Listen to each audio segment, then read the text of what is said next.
Hello YouTube friends, Ben Ochart here. There is an aspect to keeping fish and keeping African cichlids in particular that I simply do not like. Truthfully, I sort of hate it. And I'm gonna talk with you about it and you tell me what you think.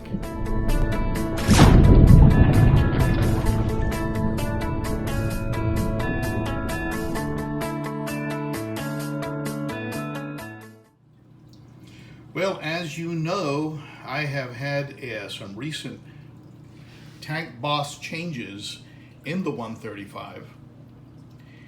And this fish here, the Venusus, Nimbochromis venusus, has taken over as the boss of this tank. And as you can see, he is a formidable fish. I think he's grown about an inch in the last month. And he is not done growing. And what he did in taking over is he weakened the prior tank boss, the polystigma. And what these fish tend to do when there's a fish that's weak is they tend to gang up on each other. I mentioned it to my wife, how I hated that type of behavior. And her comment to me was, have you been to a middle school recently? So this kind of behavior is not uncommon in nature. The pack or the group tends to single out the weak and then attempt to destroy him. And that's actually what started going on here. And everyone started picking on the polystigma. Well, normally at that point, what I would have done is move that polystigma to a quarantine tank that I have out here in the back. But that tank, as you can see here, is currently full. I had some fish delivered, and they've been in quarantine now for over a month. But the truth is that they're still too small to move into the 60 and certainly not into the 100 or 135. So they need to be in this tank longer, which means I have no quarantine tank, at least temporarily. I certainly can't move that polystigma into the 60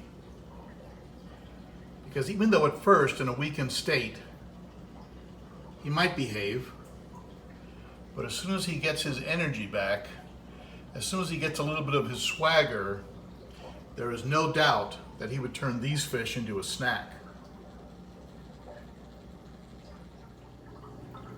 Sure, I could put him into the 100. He'd probably be okay here for a little bit. But then he would end up getting into it with this guy. It's taken me almost a month to get him to fully recover and start to look like his old self again. Beautiful tetrastigma. I don't want to risk that. So I'm left with no real choice except to figure out a workaround so that polystigma can recover. So what I ended up doing to try and protect that polystigma from all of these fish, I mean, even the sand diver, which is normally docile, was getting a few licks in. So to protect him, what I had to do was take some of this material, which is usually used in fluorescent light fixtures.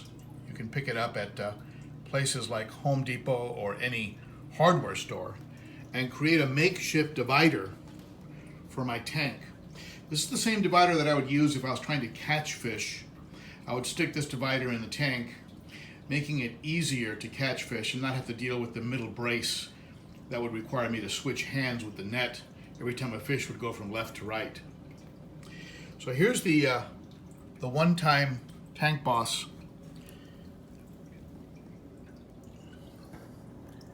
Nimbochromis polystigma, and as you can see, he's taken a few hits. You can see him on the side of his body. and that's where the venustus was nailing them, and usually it was happening late at night. I would hear splashes at 1, 2 in the morning.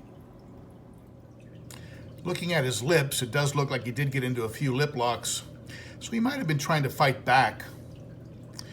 But he was overwhelmed, eventually lost the battle, and if I hadn't been able to install this divider, I'm pretty sure that the venustus would have killed him by now.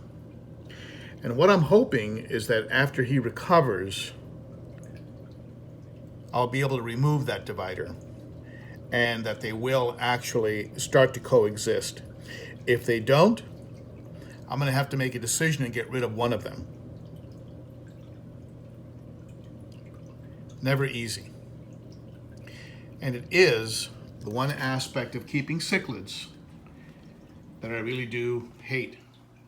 The fact that they will, once one is established as weak, slowly begin to tear that fish apart. If that fish is seen as a challenge in the hierarchy of the tank. By the way, as a side note, for those of you that have been following my videos, take a look at the rocks in the background.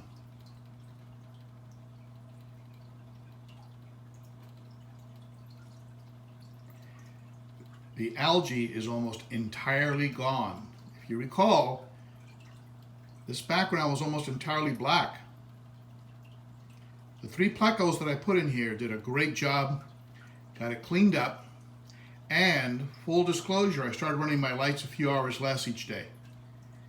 The algae is no longer an issue in this tank, and 2 plecos have been removed and reintroduced to 2 other tanks. So there you have it. I'm going to have to live with this little eyesore here, hopefully for no longer than a few weeks. And I'll then remove it, and we'll see where this goes. Wish me luck, my friends.